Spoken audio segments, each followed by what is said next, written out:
कावड़ रूट पर name plate पर सुप्रीम कोर्ट की अंतरिम रोक की खबर आ गई है। कावड़ रूट पर नेम प्लेट का सुप्रीम कोर्ट ने रोक लगा दी है। कावड़ रूट पर सुप्रीम कोर्ट की अंतरिम रोक के बाद में अब राजनेताओं की अलग अलग प्रतिक्रिया सामने आ रही हैं, जिसमें विपक्ष के लोग इसे गैर संवैधानिक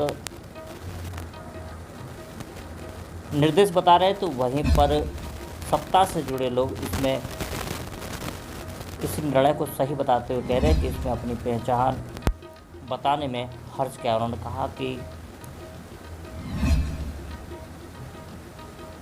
रोड प्रोडक्शन एक्ट के अंतर्गत यह नियम लागू है और इसलिए इस नियम के तहत कार्रवाई की। आपको बता दें कि उत्तराखंड, उत्तर प्रदेश और मध्य प्रदेश सरकार के द्वारा कावड़ रूट पर पड़ने वाले खाने पीने की दुकानों पर अपनी पहचान का बोर्ड लगाने के निर्देश जारी किए थे।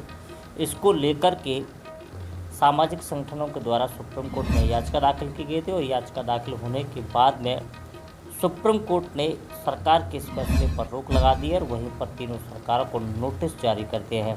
जैसे ये जानकारी राजनेता को हुई तो राजनेताओं ने अपनी अलग अलग प्रतिक्रिया दी है। भीम आर्मी प्रमुख चंद्रशेखर आज़ाद ने अपनी प्रतिक्रिया दी है, तो वहीं पर सरकार की ओर से उत्तर प्रदेश के पूर्व उप मुख्यमंत्री दिनेश शर्मा ने भी अपनी प्रतिक्रिया व्यक्त की है।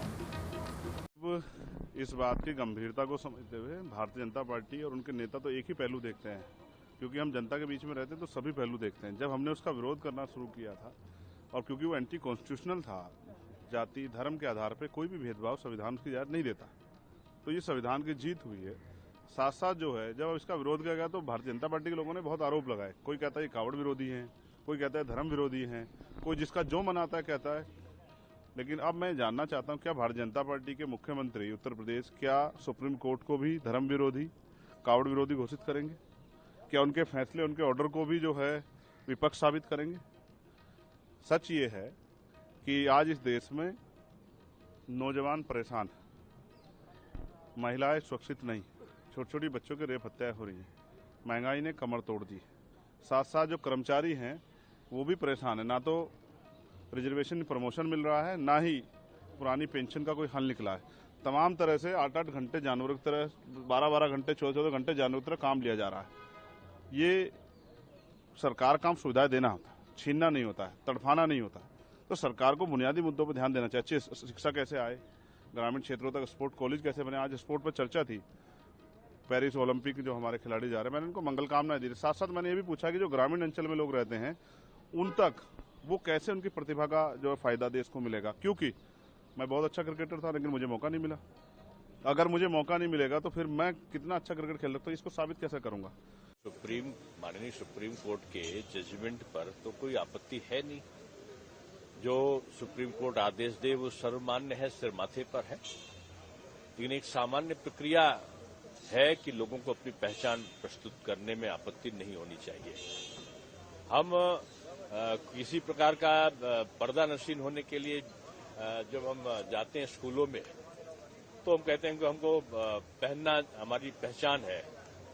हम नौकरी करते हैं, आईएएस होते हैं तो लिखते हैं आईएएस और अपना नाम लिखते हैं, डॉक्टर होते हैं तो अपना नाम लिखते हैं। तो हम दुकान में वैसे भी 40-50% लोग अपना नाम लिखते हैं। मैं समझता हूं कि लोगों को आपत्ति नहीं होनी चाहिए थी, लेकिन फिर भी जो माननीय सुप्रीम कोर्ट ने निर्णय दिया है वो सर माथे पर है और जो भी आगे कानूनी प्रक्रिया होगी उसके सरकार के उसका परीक्षण करती रहती है समय समय पर माननीय न्यायालय के आदेशों का।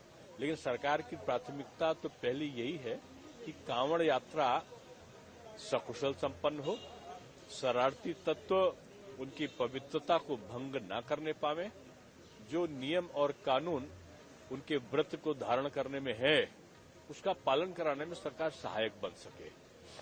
पत्थरबाजी बंद हुई है, फूल बरसते हैं, लेकिन साथ साथ दंगे भी ना हो और उनके जो धार्मिक मान्यताएं हैं उस पर आघात भी ना हो, ये सरकार का नैतिक दायित्व है।